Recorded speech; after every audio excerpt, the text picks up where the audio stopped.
I call on Elder Ron na lang po for opening prayer. Thank you po. Let us all pray po.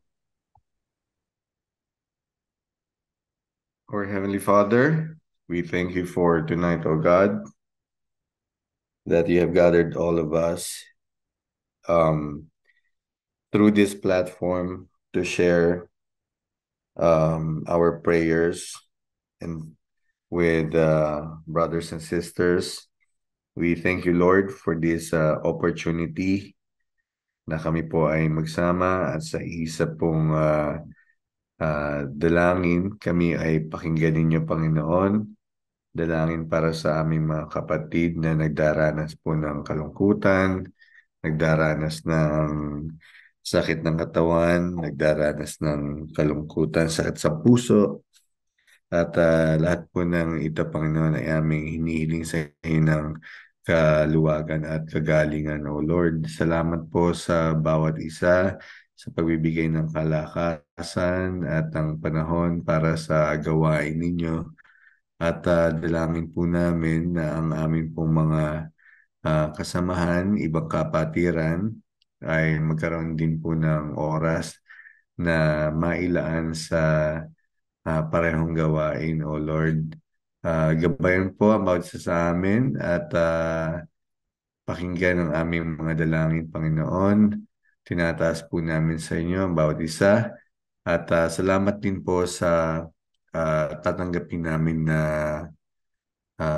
mga salita mo na bibitawan po sa amin ng aming exhorter ngayong gabi na si Deacon Norman.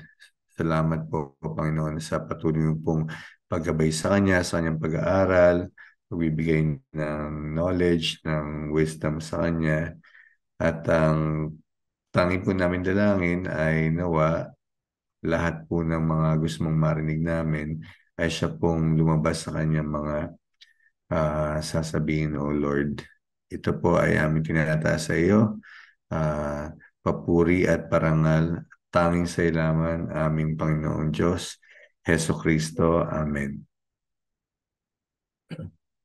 Amen. Thank you po, Elder Ron. May let's welcome po Salamat our sa prayer, Elder Ron. Deacon Norman po. Salamat po sa prayer, Elder Ron, Sis Denise.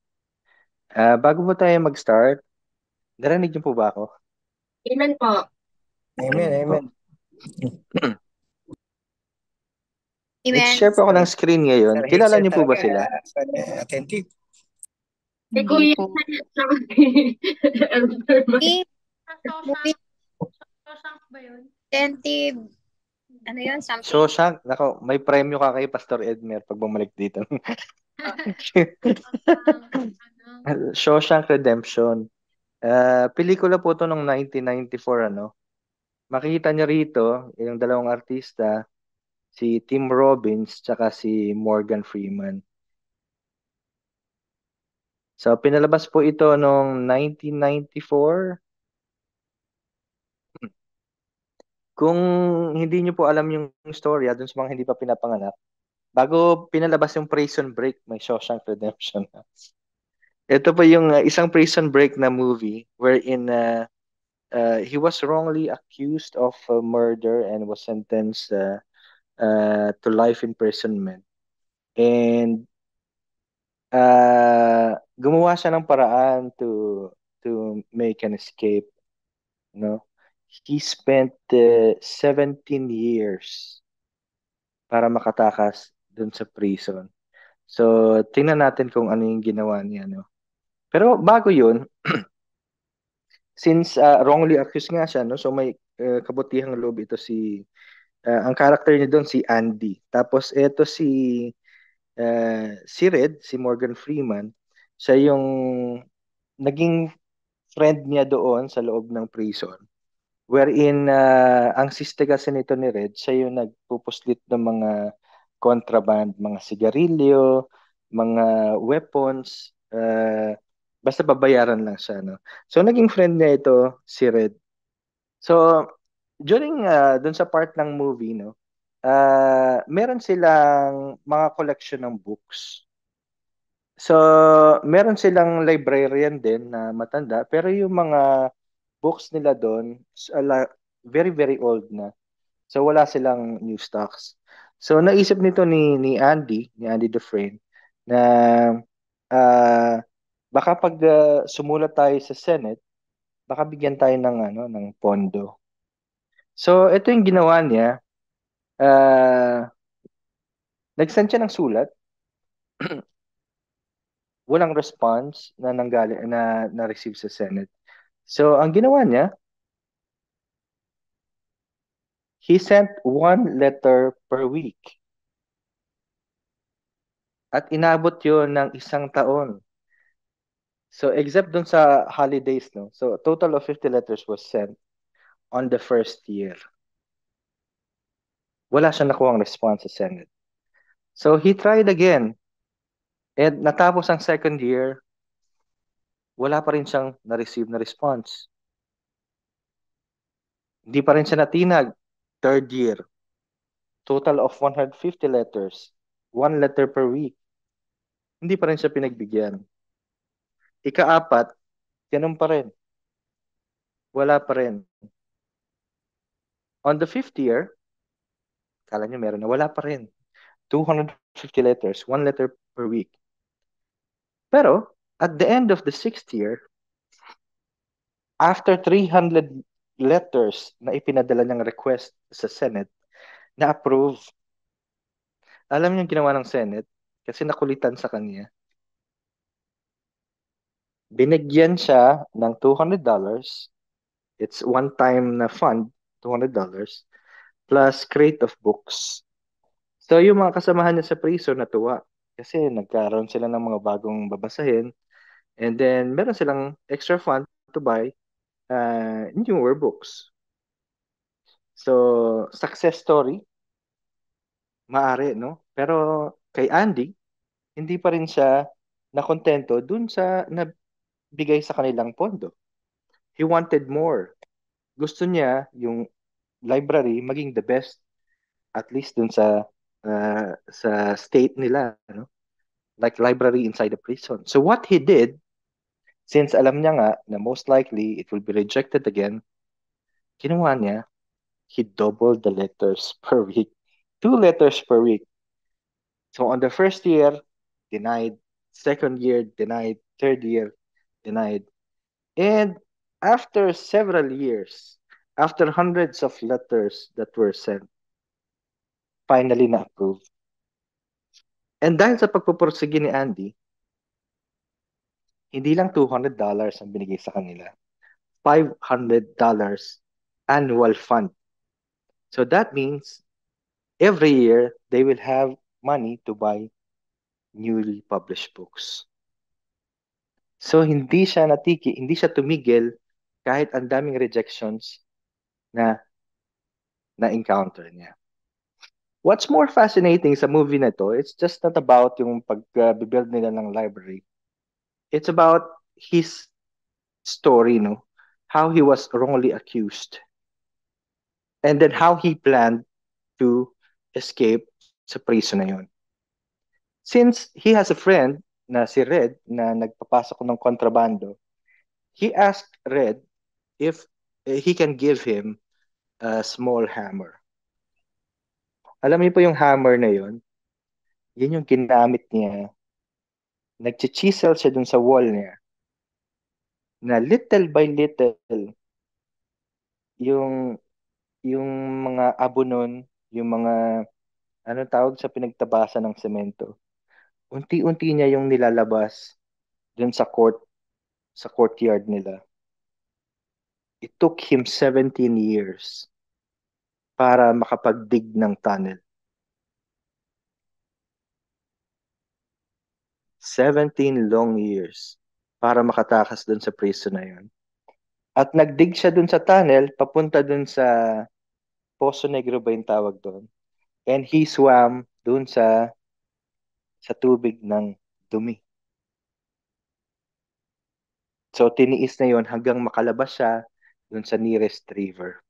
At dun siya nakakuha ng kanyang kalayaan. See, it's a very inspiring story na natatandaan ko nung bata pa ako na, wow, galing naman itong tao na to. Napaka ano niya, no? Yung pagpupursige niya, hindi natinag, hindi siya napanghinaan na life imprisonment, wala nang kinabukasan para sa akin kasi he was accused of double murder, eh. Yung sa pagpatay dun sa asawa niya, saka dun sa kalaguyo nito. So, anong katangian? Meron ito si Andy that was so inspiring in this movie. He had persistence. He was so consistent and so focused on his goal not to get out of that prison. And sometimes nga it's borderline perseverance, eh. What's the difference between persistence and perseverance? Yung perseverance under difficult situation pa. And you can consider his case as more than persistence. It's perseverance. Like maintaining yung enthusiasm, the same level of effort ginagawa niya consistently for 17 years. He had shown that dun sa pag-build ng library. And then 17 years para makatakas sa prisons. He had this persistence. Kaya naman, sa topic natin ito, it's about the parable of the persistent widow. So if you have your Bibles with you, samahan niyo po akong magbasa. It's also shown in the screen. From Luke chapter 18, verses 1 to 8. Verse 1, Then Jesus told his disciples a parable to show them that they should always pray and not give up. He said, In a certain town there was a judge who neither feared God nor cared what people thought. And there was a widow in that town who kept coming to him with the plea, Grant me justice against my adversary. For some time he refused, but finally he said to himself, Even though I don't fear God or care what people think, yet because this widow keeps bothering me, I will see that she gets justice, so that she won't eventually come and attack me. Verse 6. And the Lord said, Listen to what the unjust judge says. And will not God bring about justice for his chosen ones who cry out to him day and night? Will he keep putting them off? I tell you, he will see that they get justice and quickly. However, when the Son of Man comes, will he find faith on the earth? Ito po ang salita ng Diyos, no? So ano po yung makikita nating aral dito? How can we apply this parable in our daily life? So it's about a widow, a woman, walang asawa, maaring may anak siya. And then she was seeking for justice dun sa unjust na judge. Ikaw ba, kunyari, sa trabaho na lang, you've been praying, you've been asking your boss to give you appraisal. Inabot ng 1 taon, 2 taon, 3 taon, laging ang sinasabi sa'yo, sige, next year, bibigay ko sa'yo. Pero never ka naman nakakuha ng answer. Will you stop praying about the appraisal? Ipapatanggal mo na ba yan sa prayer request? Hindi, di ba? Because patuloy ka pa rin magdadasal. So how can we apply this parable in our daily life? We should be prayerful. In all circumstance sa buhay natin, lumapit tayo sa Panginoon dun sa mga times na hindi lang yung may kailangan tayo. Matuto tayong magpasalamat sa mga blessings na nare-receive natin.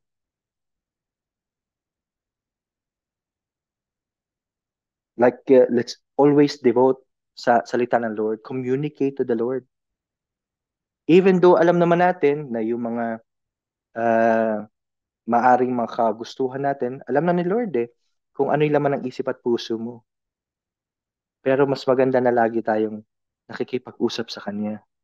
Let's all be prayerful in all circumstance. Sabi sa Ephesians 6, verse 18, and pray in the Spirit on all occasions, with all kinds of prayers and requests. With this in mind, be alert and always keep on praying for all the Lord's people. Sabi rin niya sa 1 Thessalonians chapter 5, rejoice always, pray continually. Give thanks in all circumstances, for this is God's will for you in Jesus Christ. Always be prayerful. Keep your communications open with God. Lahat ng mga dalahin mo, cast all your burdens to Him. Cast all your cares on Him. Hindi lang sa mga times na may kailangan ka sa Kanya. Pag nakuha mo na yung gusto mo, wala na, tigil na yung communication. At all times, pray to Him, call on Him, and be grateful and be thankful sa lahat ng bagay na pinapa-experience niya sa'yo. What else? We should always be persistent. We should never give up. Sabi nga nila ba, keep the faith. Huwag kang magsawang magtiwala sa Panginoon. Katulad nung ginawa ni Andy, maaring he was relying on his own ability dun sa kakulitan niya. Pero imagine if you have that persistence and at the same time, you know that you are backed up by God. You don't rely on your own strengths because you rely on God as your strength, as your rock. Eh di sigurado kung ano man yung pinagpupursigahan mo, kung ano man yung goal na gusto mong marating, makukuha mo because not only on your own strength but because you have God with you. And if you know that God is with you, ibibigay niya yun kung ano man yung kahilingan mo. God works for the good of those who love Him, for those who are called according to His purpose. Sabi sa 1 Corinthians chapter 15, therefore, my dear brothers and sisters, stand firm. Let nothing move you. Always give yourselves fully to the work of the Lord. Because you know what? You know that your labor in the Lord is not in vain. Yung mga ginagawa mo sa ministry, lalo na dun sa mga nasa GAM, yung mga elders natin na patuloy na nag-aaral, yung mga musicians natin na laging pinaghahandaan yung praise and worship, your effort is not in vain, mga kapatid. Magpatuloy lang tayo sa gawain ng Panginoon. Let's always strive for excellence. Huwag tayong makontento dun sa pwede na to. Let's always give our best shot for the Lord. Galatians chapter 6 verse 9. Let us not become weary in doing good, for at the proper time we will reap a harvest if we do not give up. Malamang nakita nyo na yung meme na nagtitibag sa underground. And when it's almost there na dun sa treasure or sa diamond, he stopped. So he missed the opportunity. Kasi konti na lang, nawala yung consistency. He gave up. He gave up kung kailan malapit niya nang makuha yung treasure. So let's use this as a reminder for everyone. No? Let's be persistent and never give up. Lalo na if you know that God is on your side.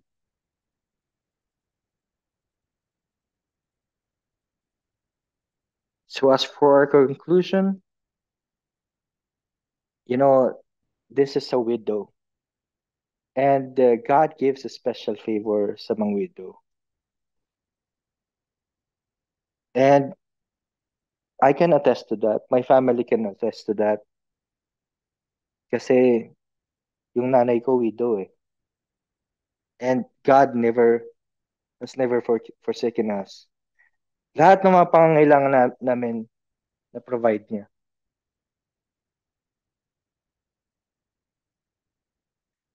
Hindi kami makarating kung nasaan man kami ngayon if not for God.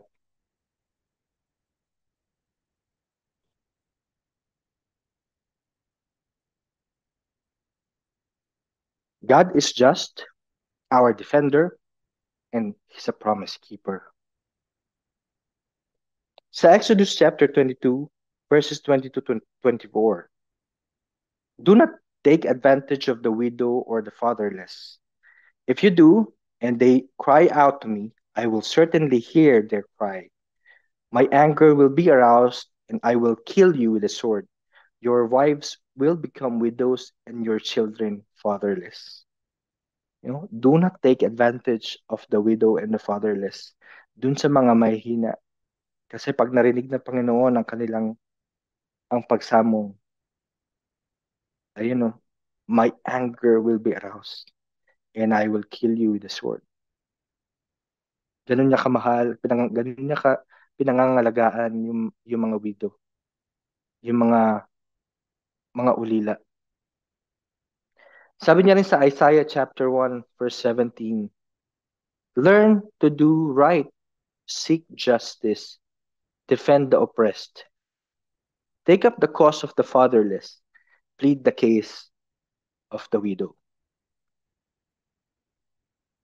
And sa Psalm 68 chapter verse 5, he's a father to the fatherless, a defender of widows, is God in his holy dwelling.